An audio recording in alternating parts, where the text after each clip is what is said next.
The honourable member from South Shore, St. Margaret's.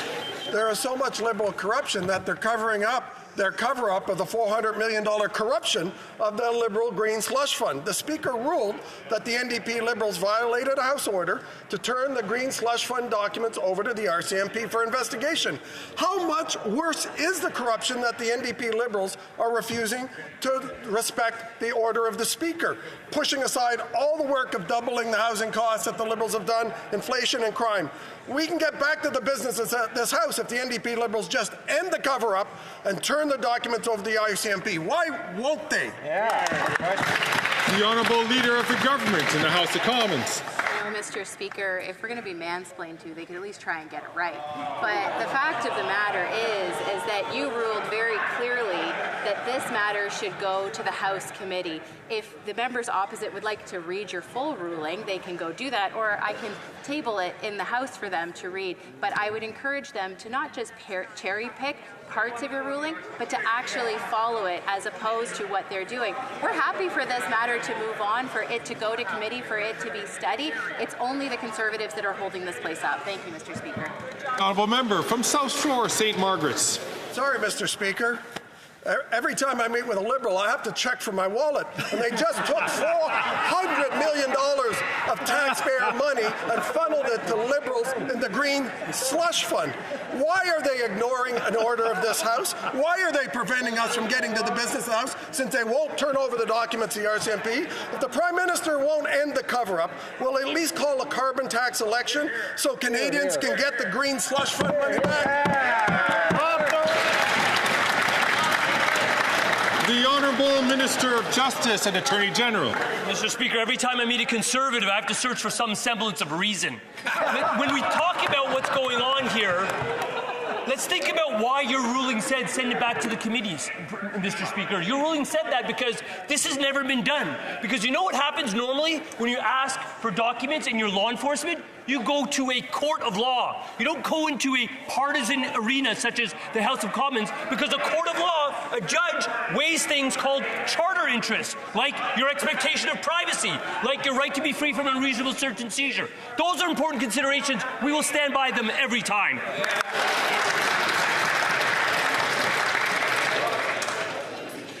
The honourable member from Brantford Brant. Mr. Speaker, the latest $400 million scandal from this Liberal government has paralysed Parliament. The Auditor General found 186 conflicts of interest, with close to $400 million handed out to corrupt Liberal insiders, all at a time when Canadians cannot afford to eat, heat, or house themselves. It begs the question, how damning is that evidence that they have grounded Parliament to a halt simply to hide the truth from Canadians? Good question. The Honourable Minister of Justice and Attorney General. Mr. Speaker, I enjoy the interventions from the member opposite, but I also appreciate his experience as a former Crown prosecutor. He used to work closely with the police. And what he would recollect from his past career is that those police operate independently from him as a former Crown, and certainly independently from politicians. Why do they do that, Mr. Speaker? So that we can have confidence in our institutions in this country. You know who doesn't have confidence? People that live under authoritarian regimes. Instead of emulating authoritarianism, how about you join this side and learn how to fight against it?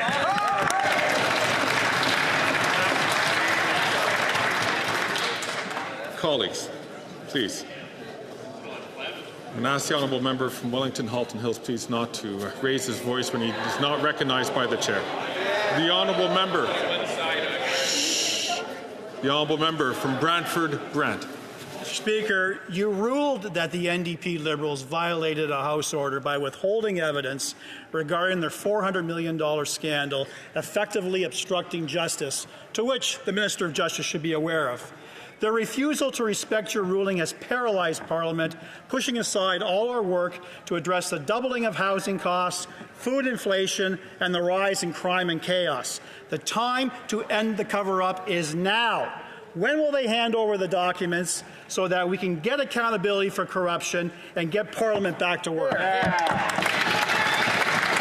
Honourable Leader of the Government in the House of Commons. Mr. Speaker, your ruling was clear to send this matter to committee for further study. The Conservatives don't like that because they'll hear from experts like the former law clerk who says, in my humble opinion, it is an abuse of the powers for this House to use its power to demand and get documents from the government in order to transfer them to a third party that wouldn't otherwise receive them, or to compel the government to give documents to a third party. Mr. Speaker, expert after expert will tell them this is wrong. We are here to stand up for the rights of Canadians every single day. Thank you, Mr. Speaker.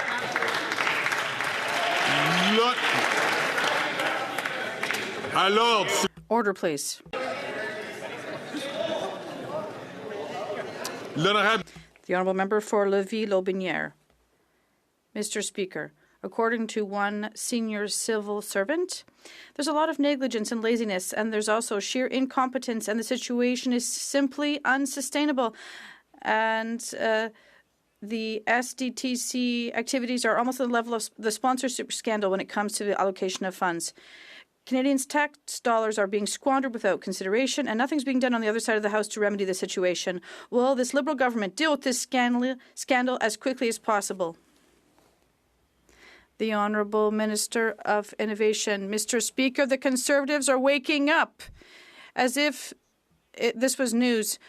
We took action quickly and decisively, Mr. Speaker. Not only was there one report, there were 4 presented, 2 by a national law firm and others.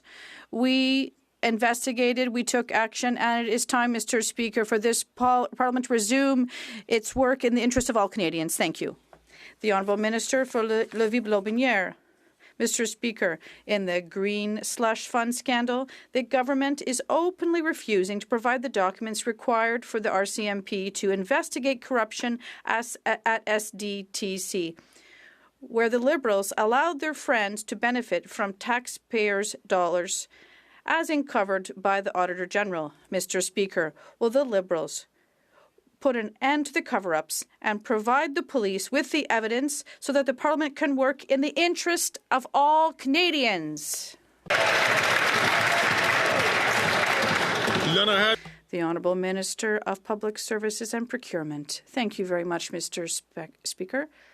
Let's be very clear. My colleague has already clearly explained this, but since we're talking about the RCMP, allow me to provide a comment from the Commissioner. I'd like to underscore that the RCMP is operationally independent, and it respects the independence of the police force.